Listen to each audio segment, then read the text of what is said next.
Hello, कसे आहात सर्व? तर सर्वांना श्री स्वामी समर्थ. तर आज आम्हाला बाहेर जायचे होते म्हणून शिव इथे खूप हॅपी होता. त्यामुळे त्याचा इथे डान्स चाललेला होता.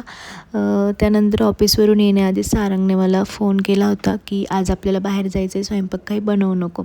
तर असा फोन ऐकून मला तर खूप आनंद झाला. तर तुम्हाला पण असा फोन आल्यानंतर तुम्हालाही आनंद होतो का, मला कमेंट बॉक्समध्ये नक्की सांगा.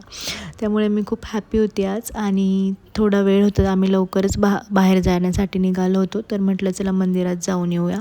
तर विठ्ठल रुक्मिणीच्या मंदिरात गेलो होतो. मूर्ती पण खरंच खूप छान होती. त्यानंतर मग आम्ही इथे मिसळ खाण्यासाठी आलो होतो. तर इथे शिव आणि दॅडाचं काहीतरी चाललेलं होतं. तर आम्ही श्रीमंत मिसळला आलो होतो. तर खरंच श्रीमंत मिसळची टेस्ट ना खरंच खूप छान होती. आणि त्यात जे कढी आणि जे वडे देतात ना, तर त्याची टेस्ट तर खूपच छान होती. कुठे चाललोय बबडी आपण? सगळ्यांना आपल्या घरी आणायसाठी कार घेऊन चाललोय, कारण पाऊस चालू आहे. हो का? हॅपी आहे का तू आज? झाडांची भिंती वाटतीये.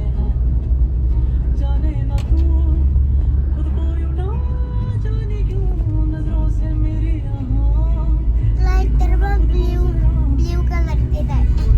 तर इथे आम्ही शिवच्या आजीबाबांना घेतले होते. शिवसाठी काही फ्रूट्स घ्यायचे होते, तर फ्रूट्स घेतले. त्यानंतर मग शिव आज त्याचे आजीबाबा आले म्हणून खूप हॅपी होता. तर आजीजवळच बसून तो बनाना खात होता. त्यानंतर आजीबाबांनी गावावरून काय काय आणले ते पण मी तुमच्यासोबत पुढे शेअर करणार आहे. पण त्याआधी आम्ही इथे शंकराच्या मंदिरात दर्शन घेण्यासाठी गेलो होतो.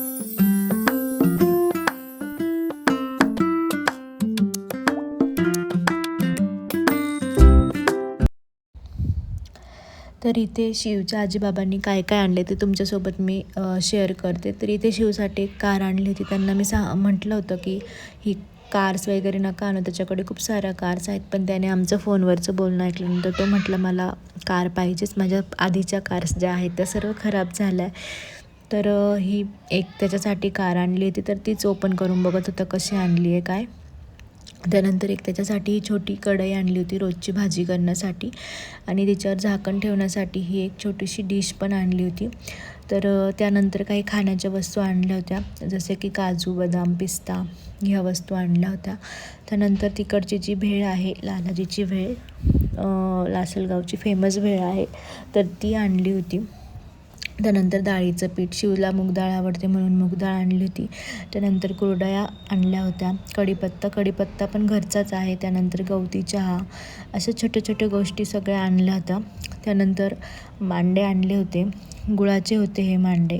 त्यानंतर पेढे आणले होते, शिवसाठी जेली, चॉकलेट्स, अशा सर्व गोष्टी आणल्या होत्या. त्यानंतर लोणचं आणलं होतं. हे लोणचं ना घरीच बनवलं आहे. मग आमच्या घरात लोणचं फक्त मीच एकटी खाते, तर हे लोणचं पण आणलं होतं. त्यानंतर माझ्यासाठी काही क्लचर्स आणले होते. अशा सर्व गोष्टी आणल्या होत्या त्यांनी. तर त्यानंतर मी माझ्या फ्रेंडसोबत बाहेर गेली होती. घराजवळच इथे एक मेळा लागला होता. म्हटलं चला बघूया काय काय आहे तिथे. तर तिथे ना प्लांट्सपासून ज्वेलरीपर्यंत सर्व गोष्टी होत्या. ड्रेसेस होते, साडी होती. तर होममेड केक्स वगैरे होते. तर कुरडई, पापड ह्या सर्व गोष्टी तिथे होत्या.